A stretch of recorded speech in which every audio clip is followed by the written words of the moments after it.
Les allergies sont provoquées par la mise en contact de notre organisme avec certaines substances telles que les pollens, poils d'animaux, certains aliments, des acariens ou de la poussière. Le contact peut se produire au niveau des muqueuses du nez, de la bouche, de la gorge, des poumons, de l'estomac ou des intestins. Chez la plupart des personnes, le contact n'aura pas de conséquences visibles, mais chez certains, l'allergène va être considéré par le système immunitaire comme une menace, ce qui va déclencher la libération d'histamine dans l'organisme avec les symptômes associés, symptômes de rhume, éternuements, les démangeaisons, éventuellement gonflements et troubles cardiaques. Voici maintenant une liste d'antihistaminiques ou anti-allergènes reconnus.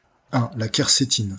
La quercétine est un antioxydant présent dans certains aliments comme les oignons, l'ail, les capres et la peau des pommes. On peut aussi la trouver sous forme de complément alimentaire. Cette molécule est reconnue pour son action dans le piégeage des radicaux libres et ses propriétés anti-allergiques via la stimulation du système immunitaire, l'inhibition de la libération d'histamine et la diminution des cytokines pro-inflammatoires. Elle peut aussi diminuer les symptômes de l'asthme allergique en réduisant l'inflammation des voies respiratoires, d'après l'étude 1 en lien dans la description.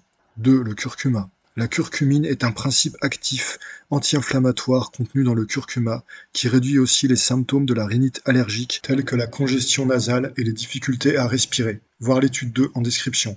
Le gingembre peut aussi aider à lutter contre l'inflammation, les infections et les symptômes du rhume via le gingérol qu'il contient. Cette molécule est d'ailleurs étudiée pour d'éventuelles propriétés anticancéreuses. 3. L'ortie. En plus de sa richesse nutritionnelle en calcium, protéines, vitamine C et nutriments divers, l'ortie a des effets bénéfiques sur la rhinite allergique.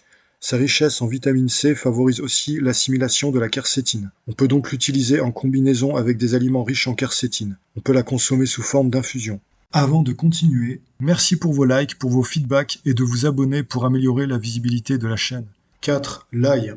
Il contient de la quercétine et aussi du disulfure d'allyle qui réduit la production des cytokines pro-inflammatoires. Il est d'ailleurs connu de façon générale pour stimuler le système immunitaire. 5 et 6. Les vitamines D et C. La vitamine D est importante pour le bon fonctionnement immunitaire, contre l'inflammation et contre les allergies. On la trouve dans les poissons gras, produits laitiers, éventuellement des compléments alimentaires et bien sûr par l'exposition au soleil.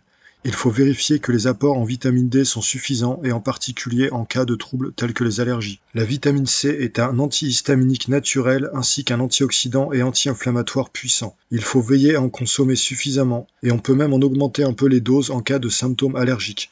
On la trouve dans les agrumes, les kiwis. 7. Le romarin.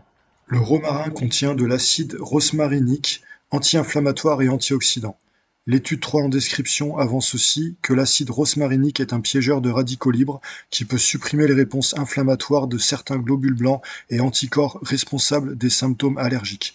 On peut le consommer frais ou séché, sous forme d'infusion ou sur les aliments. 8. L'ananas. On trouve aussi l'ananas avec la bromélaïne qui est anti-allergique et anti-inflammatoire. Voir l'étude 4. 9. Le thé vert. L'épigalocatéchine galate ou EGCG est une catéchine sous forme de polyphénol présente dans le thé vert qui neutralise la réponse allergique. 10. La nigelle. La nigelle ou Nigella sativa, aussi appelée cumin noir, est une panacée qui permet de lutter contre les maladies en général et elle est particulièrement indiquée contre l'asthme et les allergies.